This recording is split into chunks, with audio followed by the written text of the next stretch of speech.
고양이 전문 팟캐스트 키티피디아. 안녕하세요. 저는 아나키아라 엄마입니다. 함께해 주신 여러분 목소리 좀. 예, 안녕하세요. 얼루가범입니다. 안녕하세요. 소롱 누나입니다. 네, 그리고 바깥에서 역시 우리를 조종하고 있는 모모모 PD가 있습니다.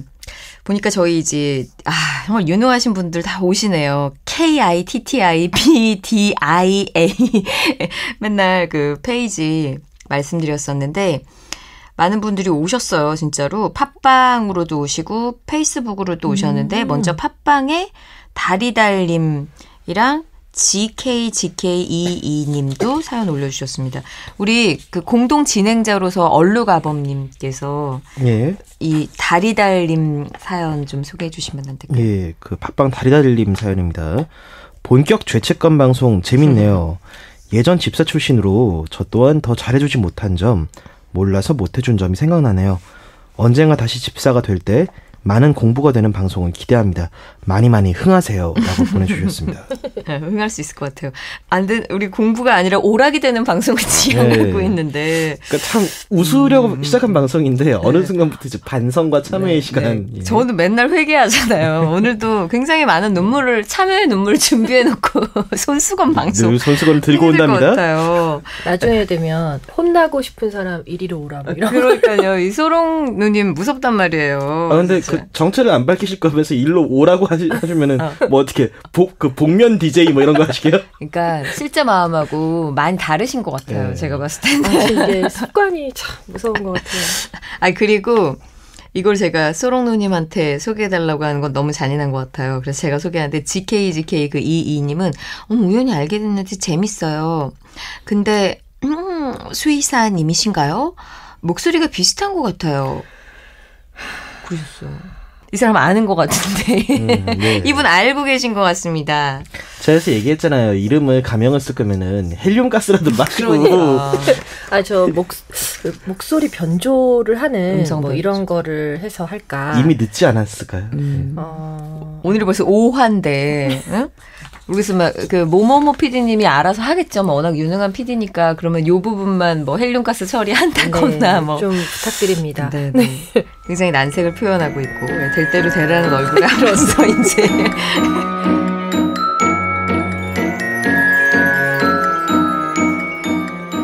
오늘 본격 토크로 이제 모모모 PD의 조정이 들어가는 내용이 싫지만 꼭 해야 하는 일들에 대해서 알아봅니다. 첫 번째 이야기는 싫지만 가야 하는 병원, 그중에서도 특히 그 종합 백신에 대한 이야기를 오늘 해보자. 이제 모모모 PD가 지령을 내렸는데 사실 저는 또 많은 죄책감에 눈물 없이 오늘 방송이 끝날 수 있을까. 눈물을 항상 찔끔 제가 흘리고 방송을 마치는데 그냥 병원에서 하라는 대로 하는 사람이라 저는 이름도 모르고 성도 모르는 그냥 그렇게 했어요. 그래서. 예방접종은 뭔 것 같으세요? 예방접종이라는 거는 말 그대로 치료 대신 예방이 먼저다라는 거잖아요. 네. 걸려서 치료하기 전에 예방을 하자라는 거니까. 걸리면은 이제 너무 까다롭고 굉장히 치사율이 있는. 얼른 맞춰야 돼요. 네, 맞아요. 고양이 같은 경우는 걸리면 죽는, 거의 걸리면 100% 죽을 수 있다. 아니면 치사율이 뭐 거의 50% 이상이 되는 그런 전염병들이 많아요. 말 그대로 예방만 해도 훨씬 증상을 완화시키고 아이를 살릴 수 있는 질병이 있기 때문에 그런 경우는 바이러스 전염병이 말 그대로 접촉을 내가 몸이 어디가 잘못돼서가 아니라 바이러스에 의해서 감염이 될 수 있는 거니까 이건 예방접종으로 좀 해결을 할 수 있지 않을까 해서 이제 나오는 게 예방접종인데요. 뭐 예방접종을 보통 언제 하셨어요? 아기 때 왜 그렇잖아요. 이제 입양을 보낼 때 1차 접종 마쳤습니다. 뭐라든지 이렇게 얘기해가지고 보내잖아요. 네네. 보통은 고양이는 이게 예방접종을 하는 시기가 2달 이후예요. 그 이유가 뭐냐면 고양이가 막 태어났을 때 많이 이런 얘기 들어보셨어요. 뭐 항체, 그다음 모체 이행항체, 뭐 초유, 뭐 이런 얘기들을 되게 많이 듣는데 이렇게 듣기 시작하면 어지러워지면서 이제 사람들이 이렇게 별나라. 네, 그러는데 2달이 되기 전에는 그런 백신의 도움이 필요 없는 상태인 건가요? 네, 그렇죠. 그러니까는 어떤 거냐면 고양이가 태어났을 때 부터 접종을 할 필요는 없어요. 엄마 고양이의 초유, 엄마 고양이의 첫 번째 모유를 먹으면 그걸 초유라고 하는데 그 모유 안에 얘가 이겨낼 수 있는 항체들이 있는 거예요. 그게 엄마가 가진 항체가 그대로 아이에게 물려받아지는 건데 이거를 이제 초유에 있는 면역 항체라고, 그래서 이행 항체라고 얘기를 해요. 사람 애기랑 똑같다. 사람 애기도 그렇죠. 감기 안 걸리잖아요. 근데 이게 초유를 먹는 동안에 항체가 형성되는데 이게 한 50일쯤 되면 이제 떨어지기 시작하는 거예요. 네네. 그 시기에 이제 보통 그래서 2달 정도 됐을 때 이 떨어지는 항체를 말 그대로 올려주기 위해서 접종을 하는 거고요. 대부분은 3, 4주에 한 번씩 3번 정도를 맞아요. 그랬던 것 같아요. 네. 문자가 왔어, 병원에서. 네, 예방접종의 종류는 좀 여러 가지가 있는데 일단 제일 중요한 건 종합 백신이라고 알려진 백신인데요. 이 종합 백신은 그 2달 됐을 때부터 그는 생후 뭐 몇 주인가요? 그럼 8주? 2달이면 8주죠. 네, 8주에서 9주. 그 정도 됐을 때부터 이제 3, 4주에 한 번씩 그렇게 해서 3번을 맞게 되는 게 저희 이제 보통의 스케줄이에요. 예. 그 저희 얼룩이 같은 경우는 저하고 만났을 때 이미 이제 아이들이 있는 상황이었고 이제 그 출산을 경험한 다음에 그렇죠. 이제 저하고 살게 된 거잖아요. 길고양이였으니까. 그래서 이 아이는 이제 데리고 와서 성묘가 된 다음에 예방접종을 맞았거든요. 네네. 그러면은 좀 나이가 먹고 난 다음에 맞으면은 이제 물론 당연히 어렸을 때 맞출 수 있는 상황이면 네. 좋지만 저처럼 다 큰 다음에 만날 수 있잖아요. 그럴 수 있죠. 대부분 뭐 길고양이들을 입양하는 경우에 이제 어른 고양이가 돼서 만나는 애들이 많잖아요. 이런 경우는 3번을 다 맞는 게 아니라 제일 먼저 밖에 사는 아이가 어느 정도 큰 상태에서 데리고 왔을 땐 항체 검사를 하는 거예요. 네. 항체가 검사라고 얘기를 하죠. 근데 이거를 항체가 검사라고 하시는 분들도 어떤 항체가 검사 뭐 이러는 경우도 있고 그래서 정확한 건 항체가. 그러니까 항체의 역가예요. 쉽게 말하면 그 역가라는 말도 사실 어렵잖아요. 항체의 농도예요. 얘가 항체가 얼마나 있는지, 이 몸 안에 이 바이러스에 대한 항체의 농도가 얼마인지를 검사하는 항체가, 즉 항체의 역가를 검사하는 항체가 검사라고 얘기를 하는 건데 그거를 하게 되면 가장 대표적인 바이러스 질환 3가지에 대한 항체가 검사가 나와요. 처음에 범백, 그러니까 범백혈구 감소증, 네. 그리고 허피스, 그리고 칼리시. 이 허피스 바이러스와 칼리시 바이러스 요 3가지가 흔히 종합 백신에서 3종 백신으로 맞는 가장 대표적인 질환인데요. 네. 요 바이러스에 대한 항체의 역가를 확인할 수 있어요. 그러면 그렇게 했는데 만약에 얼룩이가 항체가 높다. 그 항체가 되게 이렇게 보면은 동그라미 이렇게 그 서클의 진한 정도를 가지고 이제 역가를 측정하는데 다 진하게 나오면 얘는 접종을 할 필요가 없어요. 그 다음번에 보강 접종을 해도 되는 거고 그게 1, 2, 3, 4, 5, 6까지의 수치가 있거든요. 네네. 그러면 5나 6이 나왔다면은 접종을 굳이 안 하고 넘겨도 되는데 만약에 왔는데 그 항체가 되게 낮다. 어느 하나라도. 그러면 이제 접종을 그거에 맞춰서 그 역가의 수치에 맞춰서 이제 접종 스케줄을 잡죠.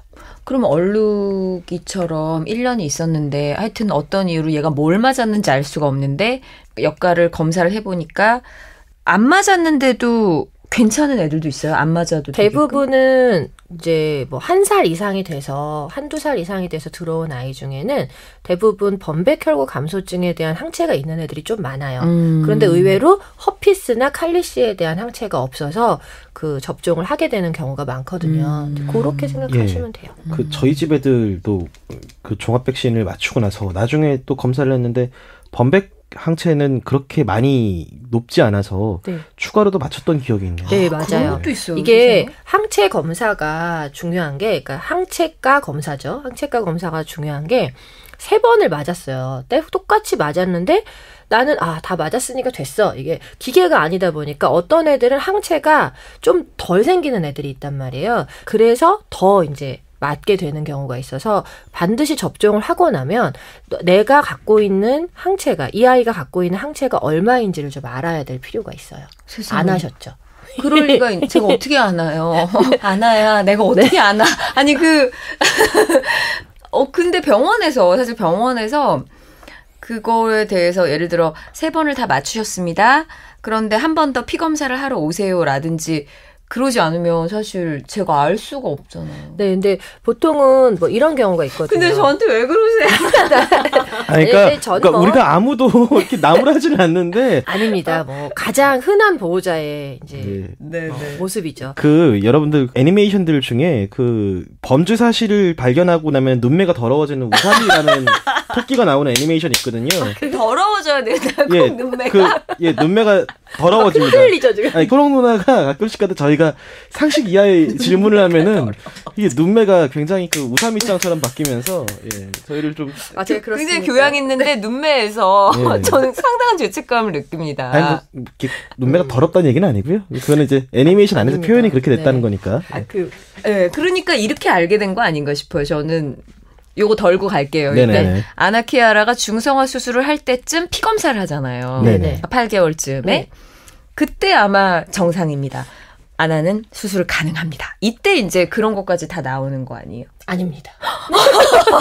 자, 여기서 또 하나 잠깐 격가지로 얘기하면 보통은 피를 뽑아서 검사를 해요. 이제 중성화 수술할 때 혈액을 채취해서 혈액 검사를 하는데 그건 마취전 검사잖아요. 그럼 말 그대로 이 마취제를 잘 해독할 수 있느냐를 보는 거예요.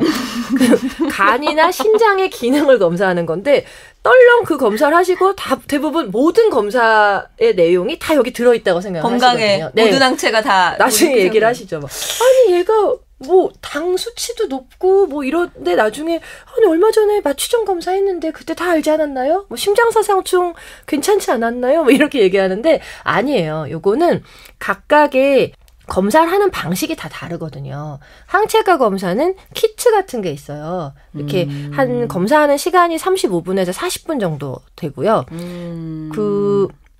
그렇게 하고 나서 이제 확인을 하는 거니까요. 아니 그럼 우리 마포의 병원 선생님은 그러면 저한테 그러니까 어쩌면 생각 못 하시고 계실 분 했을 수도 있어요. 보통은 3번 접종하고 나서 뭐 다음번 중성화 수술할 때 혈액 검사할 때 항체 검사 하시죠라고 할 때 피를 뽑아서 하나는 중성화 수술에 대한 혈액 검사를 했을 거고 또 다른 거는 항체가 검사를 했을 가능성이 커요. 저희도 보통 그렇게 하거든요. 그 모모 PD는 그 3번 접종이 끝나고 나니까 하더라는 거죠. 그 네네. 병원에서. 그래서 모모는 항체가 하나 안 생겨서 한 번 더 했던 적이 있다. 맞아요. 그런 경우가 있죠. 그럼 저희 병원에서도 했겠네요? 했을 수 있죠.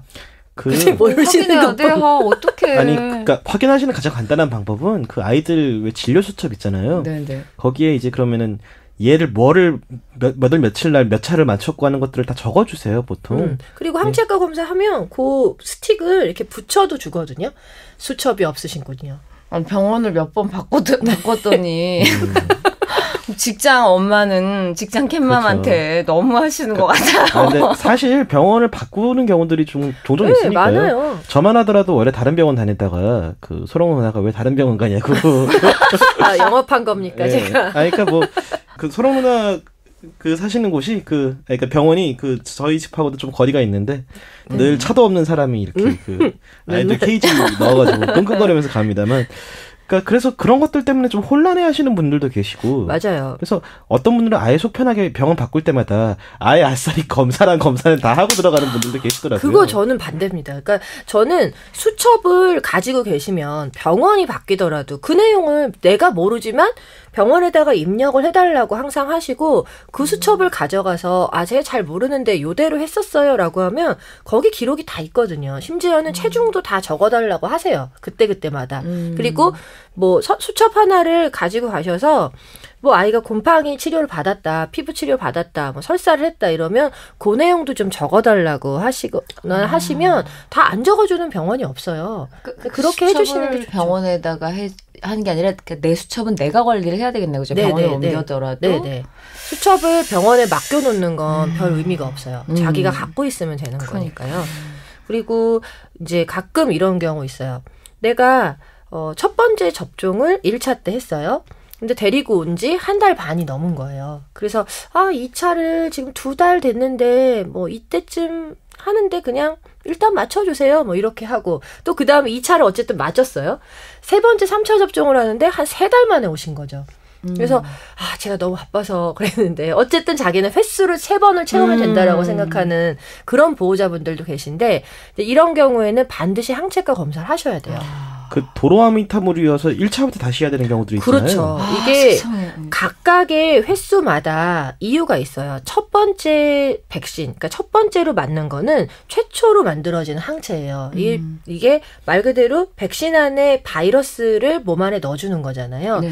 그 항원에 대해서 내 몸이 막 움직여서 이거에 대한 항체를 만들어내는 거거든요. 근데 처음에 만들어진 첫 번째 항체들은 굉장히 역가가 낮아요. 그러다 보니까 얘네들이 기능을 못하고 이건 제대로 된 면역 반응을 하는 게 아니에요. 첫 번째는 큰 의미가 없어요. 이걸 발판으로 워밍업으로 해서 두 번째부터 맞는 거에 아주 격렬한 면역 반응이 있는 거죠. 그때는 긴가민가 했는데 이 들어온 바이러스가 제대로 된 얘가 적이구나라는 걸 인식하면서 몸 안에서 항체를 막 만들어내기 시작하는 거예요.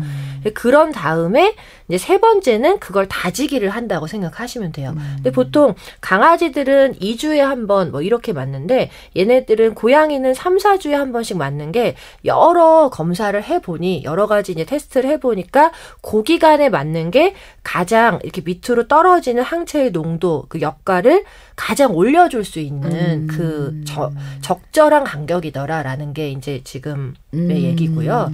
그렇게 그게 지역마다 또 달라요. 아예 나라마다도 조금씩 달라서 그렇게 해서 이제 우리나라 같은 경우는 3, 4주에 한 번씩 날짜를 가능하면 간격을 맞추셔서 이제 3번 접종을 하시는 게 맞는 거고요. 그 사실 또 이제 직장 다니는 분들, 그래서 시간을 쪼개기가 어려운 분들은 이날 오세요라고 이야기했는데 딱 그날 못 맞추고 그렇죠. 제가 몇 번 그랬어요. 화요일 날 오세요 그랬는데 화수 목금이 다 이제 바빠가지고 토요일이나 일요일에 가는 분들도 계시잖아요. 그런데 병원이 문을 닫은 거야. 몇 번을 그래가지고 제가 되게 속이 상해가지고. 그래서 한두 달 안에 맞추셨습니까? 나야. 어떡해. 사람들이 걱정하는 부분이 이건 거죠. 그러니까 우리가 때를 맞춰가지고 정확하게 맞출 수 있으면 좋지만 이런 식으로 늦어지는 경우가 있는데 네네. 보통 병원에서 권장하는 날짜에서 맥시멈 최소한 언제까지는 맞춰야 된다라는 게 있잖아요. 최대 일주일을 넘기지 않으시는 게 좋아요. 네. 근데 일주일을 빨리 하는 것보다는 뭐 앞뒤로는 저는 상관없다고 생각하는데 가능하면 내가 화요일이 예방접종 예정일인데 내가 일이 있어서 못 가면 그 주말까지는 가야지라고 생각을 하셔야 되는데 이렇게 말하기가 무서운 게 일주일 정도 여유가 있어요라고 하면 보통 보호자분들이 제가 말한 일주일에서 또 플러스 일주일 정도를 한단 말이에요. 그거는 안 돼요. 아까 말씀드린 것처럼 일반적인 우리나라의 그 백신 프로토콜은 3주 간격인 경우가 대다수인데요. 3, 4주까지는 괜찮으니까 이제 일주일 정도로 여유를 두고 안 되면 빨리 이제 그 주 안에 시간을 내서 하는 걸 제가 권하는 거죠. 예. 사실 이렇게 방송 들으시면서 이제 찔리시는 분들 많으실 것 같은데. 무지 많으실 겁니다. 예, 저도 지금 표정 관리를 잘하고 있지만 사실 정말 잘한다. 예, 사실 그 마음속 깊은 곳에서는 송글송글 맺힌 저 땀에서 내가 보니까 좀 지금 마음의 양심이 아니, 이거는 더워서 그렇고요. 모자를 벗으세요. 예, 사실 그런 걱정을 하시는 분들 좀 계실 거예요. 나는 어떻게 해야 되나? 아무래도 일주일 넘겨갖고 간 것 같은데 이런 고민들 하시는 분들 계실 것 같아요. 가장 좋은 방법은 지금 내 아이가 내 멋대로 스케줄을 간 걸로 인해서 항체가 있는지 없는지 궁금하다면 항체가 검사를 하세요. 그러면 가장 명확하게 알 수 있고요. 데리고 가서 해볼까요? 네. 하면 되겠네요. 그 아나키아라 어머님이 특별히 죄책감을 더 많이 느끼실 이유는 없어요. 굉장히 많은 보호자분들이 그러시기 때문에. 근데 몰라서 그런 거니까요. 알고 난 뒤에는 그러지 않으시겠죠. 대부분 이게 중요한지 모르고 그다음에 시간을 꼭 날짜를 맞춰야 되는지 모르고 그냥 횟수만 3번을 채우면 된다고 생각하는 분들이 더 많거든요.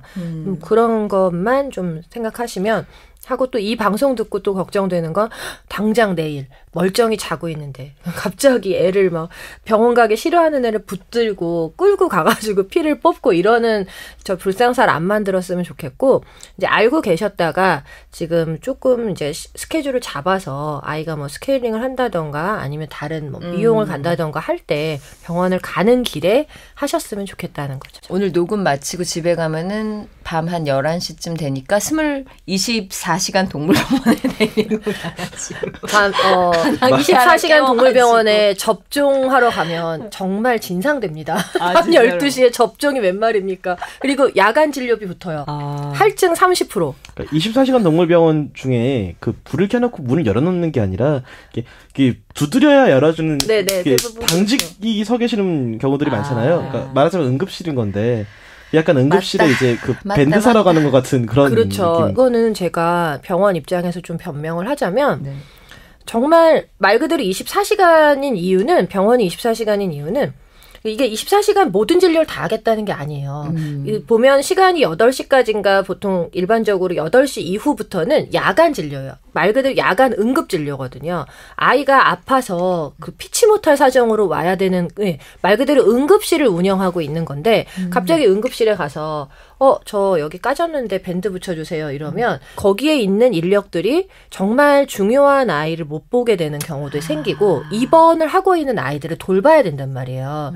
그런 걸 생각했을 때 가급적이면 예방접종은 야간에 가서 하는 건 아닌 거고 그래서 문을 닫아놓는 이유도 밤 12시, 1시, 2시에 사료 사러 오세요. 간식 사러 오시고. 근데 이게 꼭 나쁘다는 건 아니지만 어쩔 때는 진짜 위에 아이를 막 보고 있다가 막 문 두들겨서 갔는데 사료 사시고 빨리 그러면 얼른 사고 가셔도 되는데 문제는 뭐가 좋아요? 막 이러면서 한참 또 얘기를 하고 있으면 위에 있는 입원한 아이들을 못 봐요. 그 야간에는 인력이 그렇게 많지 않거든요. 그러니까 그거를 좀 양해해 주셔서 제발 접종하러 오지 마세요. 아니 그래도 저기 아나운이 괜찮으신 거예요? 저는 사료 그 24시간 밤 12시에 가셨습니까?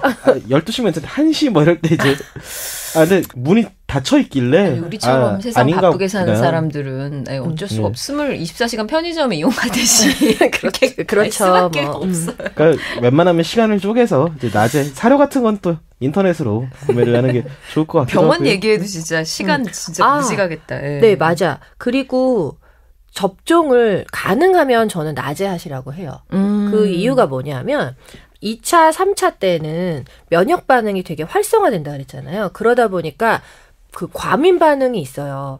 접종에 대한 부작용이라던가 말 그대로 이게 나빠서 부작용이 아니라 과민 반응인 경우가 있어요. 얼굴이 붓는다거나 막 열이 난다거나 토한다거나 설사한다거나 그런데 대부분 이게 접종을 하고 반나절 이내에 나타나는데 문 닫을 시간쯤에 얼른 접종하고 가면은 그 다음에 만약 응급 상황이 생겼을 때 그 병원이 문을 닫았을 때는 또 24시간 맞아요. 병원을 가야 되는 경우가 생기거든요. 근데 사실 그런 것도 생각했을 때는 저는 낮에 좀 가능하면 병원에서 그 얘기 하더라고요. 해요. 오전에 맞추라고. 그 아이가 어떻게 이걸 지켜봐야 된다고 경과를. 네. 맞네요. 그거를 좀 생각하셔서 내가 오늘 지금 늦어서 오늘 날짜에 지금 저녁 8시인데 꼭 오늘 날짜에 안 맞아도 되니까 그 다음날 스케줄 맞아서 가능하시면 그렇게 해주셨으면 좋겠어요.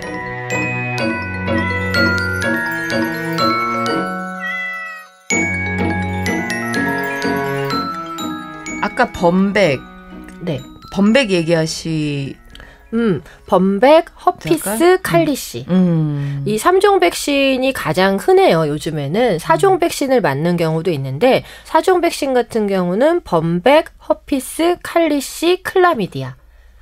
이 범백이라는 건 일종의 고양이 홍역, 고양이 파보라고 부르는 가장 그 길고양이들, 아기 고양이들이 치사율이 높은 사망을 하는 가장 큰 원인 중에 하나죠.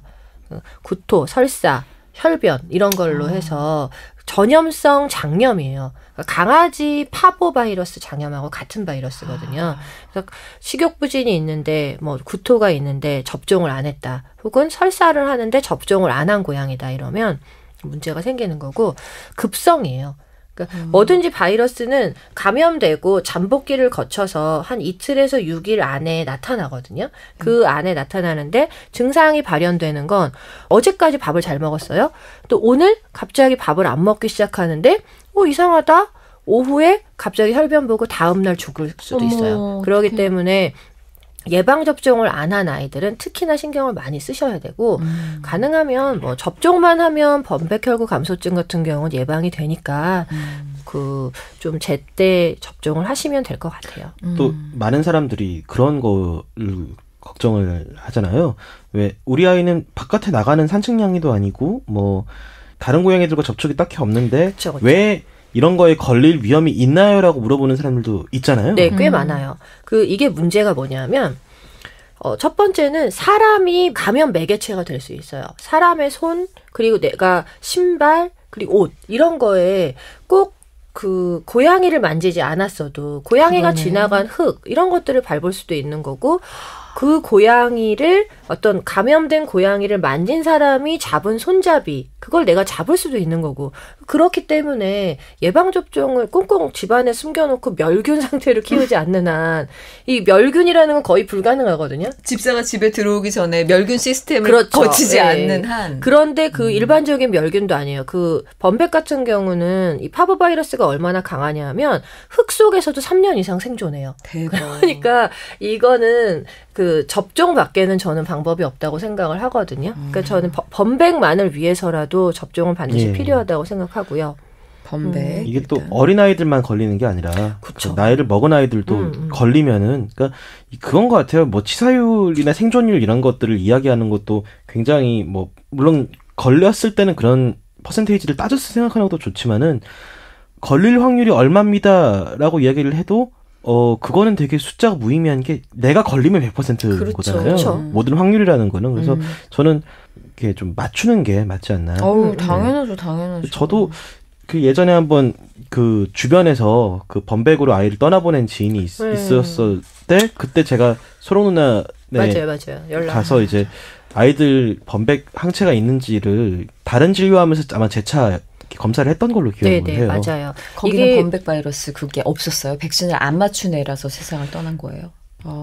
제가 정확하게 좀 확인을 해봐야 되는 너무 부분인 건데. 예. 아니면 한 번의 접종으로 끝나는 경우도 많고 난 그냥 접종 한 번 했으니까 괜찮아 뭐 항체가 이렇게 충분히 생기지 네, 않았을 때. 그렇게 하는 경우도 있으니까 대부분은 좀 항체가 검사를 꼭 하셔서 예. 항체를 확인하셔야 되고 두 번째 허피스 바이러스는 실제로 우리나라에 거의 70-80% 이상의 고양이들이 다 가지고 있어요.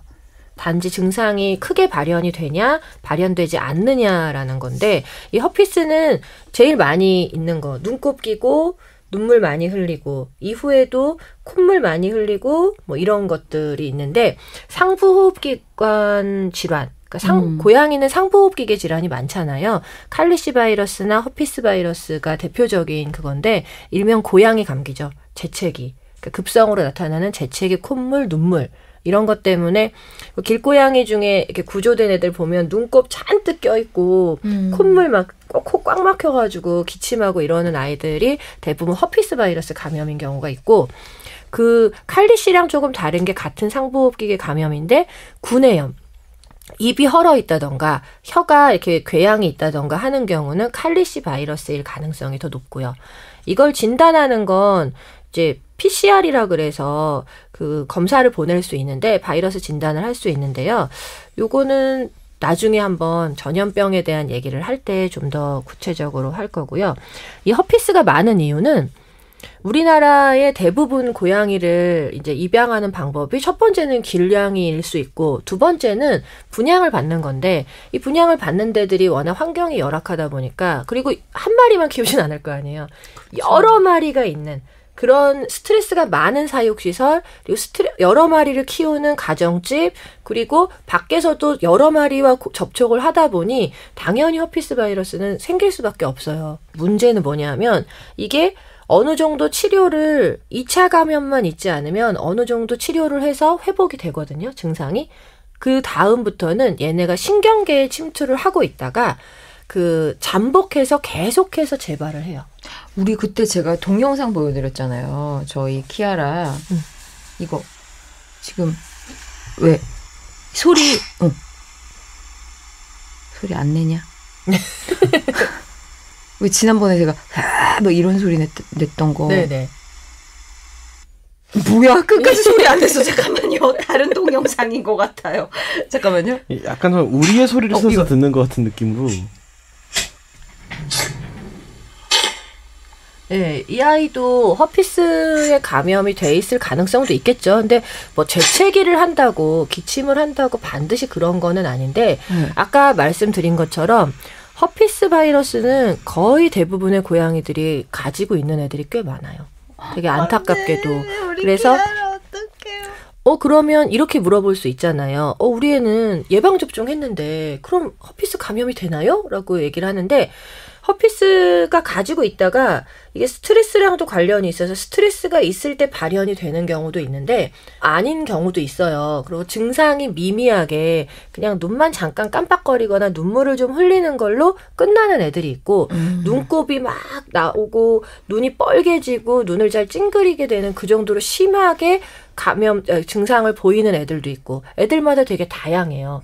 그래서 그거는 증상이 심하냐 얕으냐라는 정도인 거지 그거는 그냥 가지고 있는 거라고 보시면 되고요. 그럼 키아라가 이게 만약에 허피스가 있다 그러면 아나한테도 옮겨갈 수 있다는 얘기가 되는 거죠? 옮길 수 있죠. 그리고 자체 내에서 항체가 검사를 했을 때 항체가 있다면 그 증상이 그렇게 막 심하게 발현되지 않고 끝나는 경우가 있는데 문제는 아까 말씀드린 것처럼 이 허피스라는 건 가장 이제 심각한 건 잠복하고 있다는 거죠.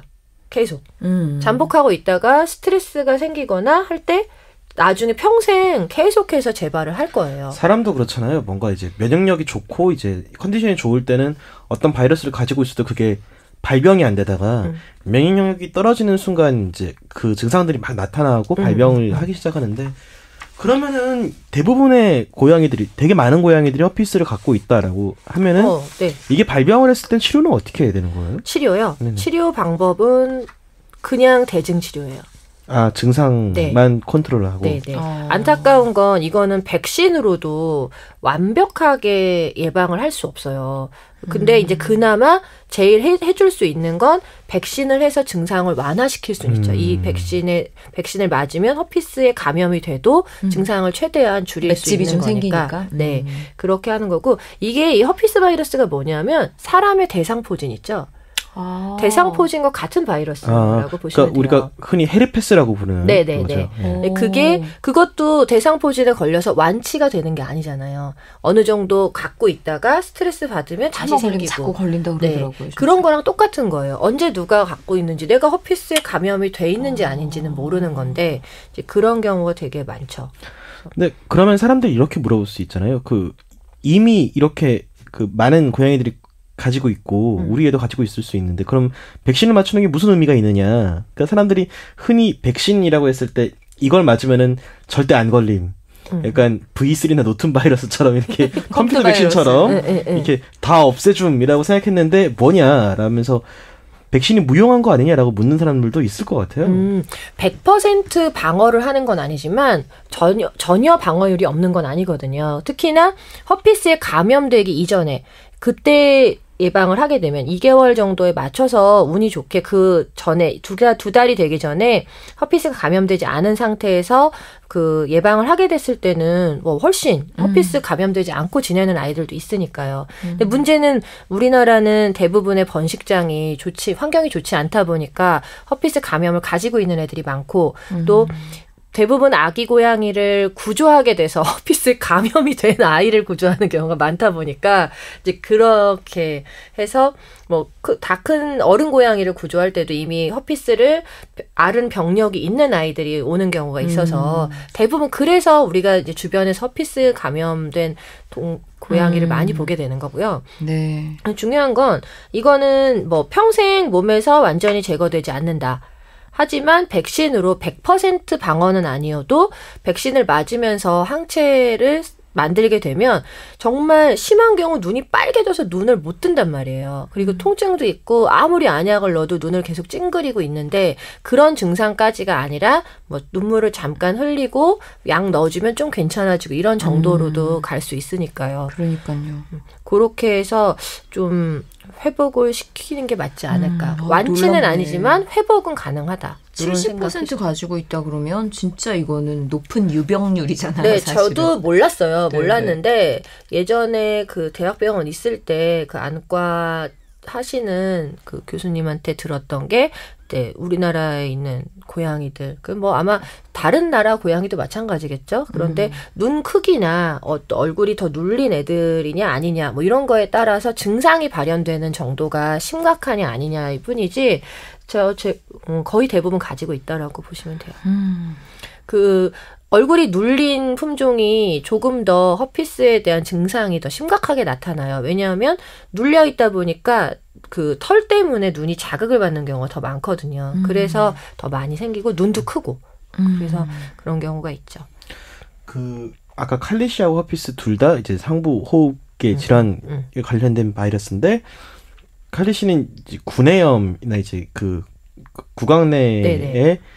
그 질병이 더 많이 이렇게 발생한다고 하잖아요. 그 똑같은 재채기를 하고 콧물, 눈물이 있어요. 거의 공통적으로. 근데 허피스는 눈 쪽에 훨씬 더 많이 집중을 하고 우리나라에 있는 허피스 바이러스 자체는 구강 쪽에 궤양이 있을 수도 있고 이것도 뭐 딱 선을 그을 수 없는 게 있을 수 있지만 좀 드문 편이고 확률적으로 봤을 때 구내염이나 구강 안에 궤양이나 이렇게 그런 부분을 갖고 있다면 칼리시 바이러스일 똑같은 호흡기 질환이어도 칼리시 바이러스일 확률이 더 큰 거죠. 애기 고양이들 왜 왔는데 눈곱 되게 심하고 기침하는데 눈이 빨개서 결막이 다 이렇게 부풀어가지고 뻘겋게 돼 있는 아이들은 대부분 허피스 감염이 많고 그 다음에 칼리시 바이러스 같은 경우는 재채기 콧물 하는데 입 주변이 이렇게 벌겋게 돼 있고 침 많이 흘리는 애들. 그런 애들이 이제 칼리시 바이러스인 애들. 우리 여기만 이렇게 구멍 뚫리고 네네네. 얼마나 괴롭겠어요. 문제는 허피스처럼 칼리시도 계속해서 만성 감염 형태로 나중에 돼가지고 이 칼리시 바이러스에 감염이 됐다가 회복이 되고 난 뒤에 다 커서 구내염을 계속 바이러스성 구내염을 앓고 있는 애들이 있어요. 왜 안쪽에 보면 볼 빨개지고 그래서 약 먹고 이런 애들이 대부분 어릴 때 칼리시 바이러스 감염이 있었던 애들인 거죠.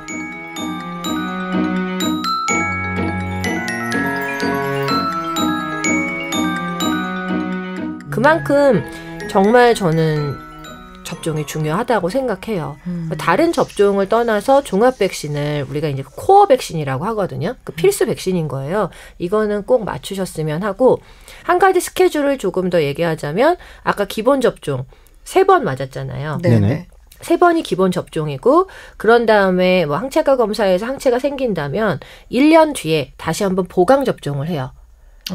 그 종합 백신을. 그리고 나서는 뭐 요즘은 워낙 백신이 잘 만들어져서 예전에는 매년 보강 접종을 했는데 그걸 3년에 한 번씩 정도 하셔도 괜찮거든요. 그래서 첫 번째 와서 기본 접종을 하고 난 다음 해 1년은 꼭 보강 접종을 해주시고 거기까지가 완료가 되는 거라고 생각하시면 돼요. 그런 다음에는 그 다시 항체가 떨어지는 시기가 뭐 1년 정도가 아니라 이제 한 3년 주기로 된다 이렇게 생각해서 이제 접종을 3년 단위로는 해주셨으면 하는 거고요. 야, 종합 백신만 이야기했는데도 제가 봤을 때는 소롱 누님이 일부분만 얘기한 것 같은데도 이렇게 시간이 호로록 예. 또 갔네요. 저희가 이거를 맨날 끝날 때마다 그날 했던 방송 내용을 3분 요약을 시키잖아요. 한 가지가 더 있어요. 한 가지가 더 있어요. 네. 네. 접종을 할 때 예방 접종에 대한 오해가 있는데 네네. 뭐냐면 접종을 데리고 와요. 근데 왔는데 반드시 접종을 하기 전에 아이의 건강 상태를 체크하셔야 돼요. 접종을 만약에 아나나 키아라처럼 이제 제가 어디서 아기 고양이를 데려왔어요. 밥 잘 먹고 있는데 데려온 지 한 3일 만에 접종하는 건 안 돼요. 데려와서 왜냐하면 잠복기라는 게 있기 때문에 감염이 돼 있는지 안 돼 있는지를 알 수 없고 감염이 돼 있는 상태에서도 며칠 안 지났으면 증상이 발현이 안 되거든요. 최소한 일주일은 같이 있으면서 건강 상태를 체크하신 후에 일주일 동안 건강하다면 그때 접종을 하시는 게 맞는 거고요. 그게 첫 번째 그거고 두 번째는 접종을 하고 난 이후에는 목욕을 한다던가 그 다음에 뭐 어디 놀러를 간다던가 격하게 막 놀아준다던가 쥐돌이 가지고 막 놀아주고 집에 친구들 오고 막 이렇게 하는 거는 좀 피해 주셔야 되고 집에 친구들 오고 막 어떤 경우가 있었냐면 접종을 했어요. 근데 2차 접종을 한 거예요. 마침 그 다음 날이 추석이었던 거죠. 친척들이 막 와서 막 이쁘다고 놀아주고 막 이랬는데 그 다음번에 토하고 피설사를 시작하는 거예요. 이게 왜냐하면 아이들이 바이러스가 들어와서 항체가 만들어지고 면역력이 생기는 데에는 최소 3일 이상이 걸려요. 그러니까 그때까지는 좀 편안하게 해주시는 게 좋고 그래서 병원에서 접종하고 나서 목욕시키지 마세요. 외출시키지 마세요. 이렇게 얘기하는 이유가 이제 그런 거거든요. 미용도 마찬가지고요. 미용을 한다고 해도 가능하면 접종을 하고 한 일주일 정도 이후에 미용을 해주시거나 목욕을 시켜주시거나 하는 게 낫고요. 아이들이 스트레스를 받으면은 이제 항체가 생기기 전에 면역력이 떨어질 수 있는 그런 거죠. 그리고 만약에 우리 애가 접종 예정일인데 내일이 접종 예정일이에요. 근데 어제 설사를 했어요. 토하고 설사를 했다. 그러면 오늘 괜찮아요. 그럼 보통 와서 오늘 괜찮으니까 접종해야지 라고 하고 오신단 말이에요. 제가 오늘도 그런 아이가 있었거든요. 3일 전까지 계속 설사를 했대요. 한 2, 3일을. 아마 생닭고기를 먹어서 설사를 한 것 같다라고 하는데 이제 좋아진 지가 이틀 된 거예요. 그래서 접종을 하러 오셨는데 저희가 다시 돌려보냈단 말이에요. 이게 돌려보내는 경우도 있지만 아닌 경우도 있는데 물론 번거로우니까 그냥 맞출 수도 있고 아니면 접종했는데 괜찮을 수도 있어요. 하지만 모르는 거니까 최상의 컨디션일 때 접종을 해주시는 게 좋고요. 수술하고 났는데 접종을 한다거나 아니면 근데 정말 있어요. 그리고 큰 병을 앓고 났는데 그러고 한 달 이내에 접종을 한다거나 이런 거는 저는 좀 개인적으로는 선생님들하고 상의를 해서 스케줄을 다시 잡는 게 맞지 않을까 싶어요. 저희 눈 막 떨리는 거 지금 보이시죠? 왜? 생활이 불규칙하거나 몹시 바쁜 워킹맘, 캣맘들은 정말 그렇죠. 그러니까 모든 걸 병원에 맡기는 거는 좋은데 가능하면 엄마들이 보호자분들이 이렇게 좀 어느 정도는 체크를 좀 해주셨으면 좋겠고 그냥 알아서 내가 우리 애가 적어도 오늘 뭘 맡고 있는지는 알아야 되잖아요. 근데 알아서 해주세요 하시는 분들이 있단 말이에요. 그럴 때는 알아서 해주시는 건 좋은데 우리 애가 지금 접종을 해도 괜찮은 컨디션인가요? 정도는 한 번 정도 물어봐야 되는 거고 구토를 했는데 혹은 설사를 했는데 괜찮나요? 라는 얘기도 같이 얘기를 했으면 좋겠고 끊임없이 좀 상의를 했으면 좋겠어요. 이건 정답이 있는 건 아니기 때문에 그때그때 상황마다 다를 수 있거든요. 그래서 접종은 약을 넣는 게 아니다. 균을 넣어주는 거니까 건강할 때, 이겨낼 수 있을 때 해줘야 된다라는 얘기를 해드리고 싶어요. 네. 3분 요약 들어가서 잠시 시간을 드리도록 하겠습니다. 저희가 거의 종합 백신만 가지고도 지금은 50분 넘게 이야기를 했기 때문에 3분 요약 기대하겠습니다. 잠깐만요. 나 진짜 나는 이때가 제일 좋더라. 3분 요약이. 이게 말이 돼? 이게?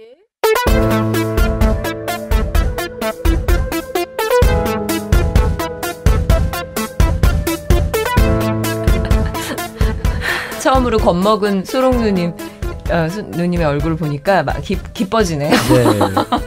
늘 종합 백신에 대한 전세가 역전이었는데 요약. 더 이상 저의 죄책감은 이제 날아갔고 그러니까 종합 백신 제가 한번 정리해 보도록 하겠습니다. 좋습니다. 오늘 범백과 허피스와 칼리시 3종 세트 그리고 3번에 걸쳐서 맞춰야 되는데 적어도 한 일주일에 한 번씩 맞춰서 네? 이 대답 이거 너무 좋은 것 같아요. 3, 4주에 한 번. 그렇죠. 그리고 이 종합 백신은 균을 넣어서 맷집을 키우는 거예요. 그렇죠. 쉽게 그래서 완전히 안 걸리고 이런 건 아닌데 걸렸을 때 증상이 완화되게 아이들이 너무 괴롭지 않게 살짝 넘어갈 수 있게끔 해주는 그런 거네요. 괜찮죠? 끝났습니까? 아니 아까 일주일에 한 번 얘기할 때 정말 심장이 멎는 줄 알았어. 왜요? 일주일에 한 번씩 안 돼요. 아니에요. 진짜 큰일 나요. 저는 일주일에 한 번? 아니에요? 그러면? 저는 일주일에 한 번 나왔을 때 3주에 한 번, 3, 4주에 한 번인데 보통 3주에 한 번이고 아까 일주일 얘기가 나온 거는 만약에 내가 접종을 하러 가는 날짜를 놓쳤다 그랬을 때 최대한 그 일주일 안에 아이를 데리고 가는 그냥 아나키아라 어머님은 이렇게 합시다. 4주에 한 번. 그냥 얄짤 없이 4주에 한 번. 한 달에 한 번씩. 저가 남은 건 그거예요. 지금 항체가 검사를 제가 지금 확신을 못 하는 거라 아까 1년 후에 다시 한 번. 그렇죠? 고래야 일단 고래야 완성. 그렇죠. 그 완성 세트를 하기 위해서 제가 저희 마포의 흑매님 동물병원에 가서 항체가 검사하고 해서 요거를 완료를 하고 싶은데 어떻게 하면 좋을까요? 이렇게 여쭤보면 될까요? 그냥 항체가 검사를 하고 우리 아이의 예방 접종 예정일이 언젠지를 좀 알았으면 좋겠다라고 하시면 되는 거고요. 네. 그래서 그 항체 1년까지는 맞추시고 그 다음부터는 뭐 3년 매년 만약 항체가 계속 낮다면 걔는 매년 맞아야 되는 거고요. 그렇지 않으면 3년에 한 번씩은 맞춰주셔야 된다는 거죠. 근데 이제 또 이 3년을 뭐 4년, 5년씩 늘리시면 안 되고 3주? 네. 3년? 네. 네네. 더 열심히. 네네. 그렇게 하시면 됩니다. 그리고 보다 중요한 거 접종은 건강할 때 맞아야 한다. 컨디션 봐가지고 그게 중요하다. 그럼 모모 PD는 지금 그러면은 1년 뒤에 주사 다시 맞고 항체가 검사를 해주는 게 좋나요?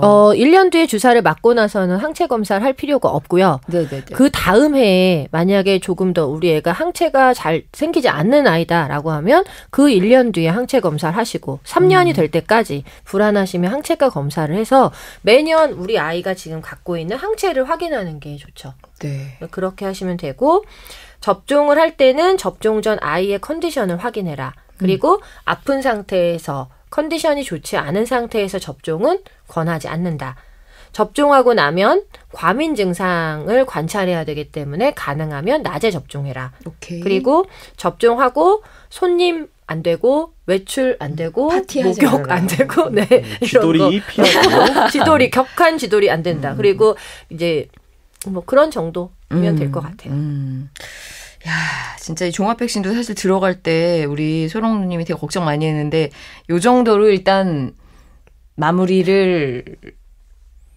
같지 않은 마무리를 제가 그럼 3종 백신이 뭐라고요?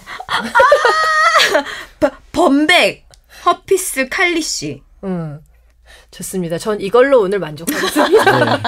거의 숙제 검사하는 되게 숙연하고 공부하는 팟캐스트가 네. 되는 거냐. 그 빨간 땡이나 눈높 땡 선생님처럼 저 다음번부터 EBS. 네, 약간 질문지 만들어 오겠습니다. 그러면 다음 시간에는 요새 모기가 날아다니더라고요. 네네. 심장사상충으로 넘어갈 수 있나요? 예, 좋아요. 하시면서 뭐 흔히 말하는 심장사상충 예방약에 대한 얘기, 그리고 왜 심장사상충 예방을 해야 되냐 말아야 되냐, 뭐 이런 얘기는 할 수 있겠죠. 그렇죠. 이거 진짜 궁금해요. 혼나고 싶으시면 방송 들어주십시오. 그리고 혼나고 싶으시면 저희 KITTIPEDIA 키티와 위키피디아를 연결시켜서 생각하면 쉽다고 이 어렵지 않은 이름으로 페이스북에서 키티피디아 영어로 검색하셔서 들어오시면 좋습니다. 그리고 팟빵으로 들으시는 분들은 거기에 이제 그 댓글 달아주시면 감사하고요. 자, 다음 시간에도 얼마나 이제 손수건 또 준비하고 땀 닦고 이제 눈물 닦으면서 여러분과 그 심장사상충에 대한 이야기를 나눠보도록 하겠습니다. 그럼 여러분 다음 시간에 만나요. 아나 엄마였습니다. 혼나지 맙시다. 네. 소롱 누님. 예. 얼루가 보면 다음 주에도 웃으면서 나는 아닌 척하면서 아닌 만나뵙겠습니다. 수건 지금 잠시 짜야 될 것 같아요. 예, 물에 짜고 올게요. 예. 젖었어. 예. 다음 시간에 만나요. 감사합니다. 네.